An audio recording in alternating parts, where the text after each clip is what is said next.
প্রিয় শিক্ষার্থী বন্ধুরা, আমি মোহাম্মদ ওমর ফারুক হোসাইন। গণিত বিষয়ে এসএসসি যে বিষয়ে আজকে সমাধান দেব,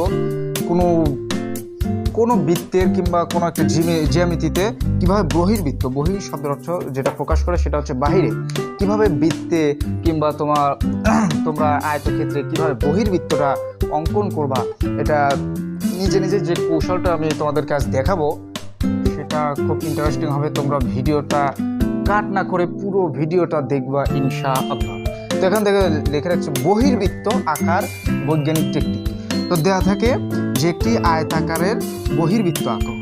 তো যদি দেওয়া থাকে হয়তো 16.4 এর 18 নম্বরে নম্বরে দেওয়া আছে সম্ভবত যে বহির্বৃত্ত আঁকো। এখানে দেওয়া আছে একটা আয়তাকার, অর্থাৎ যদি বলা থাকে আয়তাকার, অর্থাৎ একটি আয়তাকারের প্রস্থ হচ্ছে 12 মিটার এবং দৈর্ঘ্য 5 মিটার এর বহির্বৃত্ত আঁকো, তার বাইরে বৃত্ত আঁকতে হবে। তাহলে আমরা সমান করে সেটা আগে আঁকবো। এখানে নেই একটা আয়তাকার নিলাম, এটার এমন একটা এবিসি নিছি, কিন্তু ABCD। এখন এমন একটি বৃত্ত আঁকতে হবে, বহির্বৃত্ত মানে বাইরে দিয়ে যা এ বিন্দু, বি বিন্দু, সি বিন্দু এবং ডি বিন্দুকে স্পর্শ করে এমন একটি বৃত্ত আঁকতে হবে।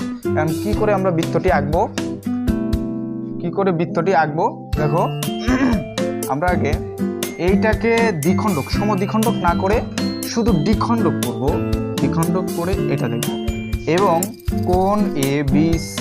কোণ BCD কে দ্বিখণ্ডক করব AC, অর্থাৎ FDKL, এটা একটা নাম দিয়ে দিলাম। অর্থাৎ কোণ ABC কে দ্বিখণ্ডক, এখানে কিন্তু সমান না, দ্বিখণ্ডক শুধু। এই দ্বিখণ্ডক করে FD এবং BCD কে দ্বিখণ্ডক করে, এই কোণকে দ্বিখণ্ডক করে আমরা আঁকলাম KL। এখন মনে করি এই দুইটি রশ্মি এ বিন্দুতে সেট করে, এখানে সেট করে। তাহলে এখানে যে কোনো একটা, চারটা আছে, তুমি যদি এইটা বা এইটা যে কোনো একটার ব্যাসার্ধ নিয়ে এখান থেকে, অর্থাৎ আমরা নিলাম AD নিতে পারো, AC নিতে পারো, তারপরে AB এখানে এ দেওয়া আছে, এখানে ও দিতে হবে। যে কোনো একটা ব্যাসার্ধ নিয়ে একটু বৃত্ত এঁকে দিবা, এখানে ওকে কেন্দ্র করে একটু বৃত্ত তোমরা আঁকবা, দেখবা এদিকে হয়ে যাবে, স্পর্শ করবে।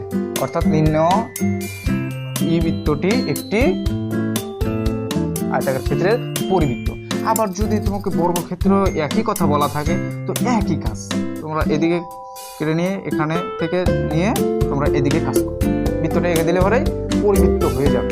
এটা কিন্তু আরো কোনো ঝামেলা করা লাগলো না, কোনো কিছু তোমাকে ঝামেলা করতে হলো না। কেউ লেখে দেখা যায় যে বৃত্তটি এখানে মিলছে না, এখানে মিললে এখানে মিলছে না। তো চারটাতে সেম হবে। তোমরা স্কেল দিয়ে ভালো করে আগে এইটা তোমাদের অঙ্কন করতে হবে। ভিতরে যেটা দেওয়া থাকবে বর্গ বা আয়ত যেটাই দেওয়া থাকুক, সেটা তোমাদের আগে সুন্দর করে আঁকতে হবে। মাপ ঠিক, যদি সেখানে ভুল যদি হয় মাপ, তো এটা কিন্তু মিলবে না। তো এ পর্যন্তই আজ, পরে আরো বিভিন্ন বিষয়ে কথা হবে। কে কোন বিষয়ে ভিডিও দেখতে চাও একটু কমেন্ট করবা, ঠিক আছে? আসসালামু আলাইকুম।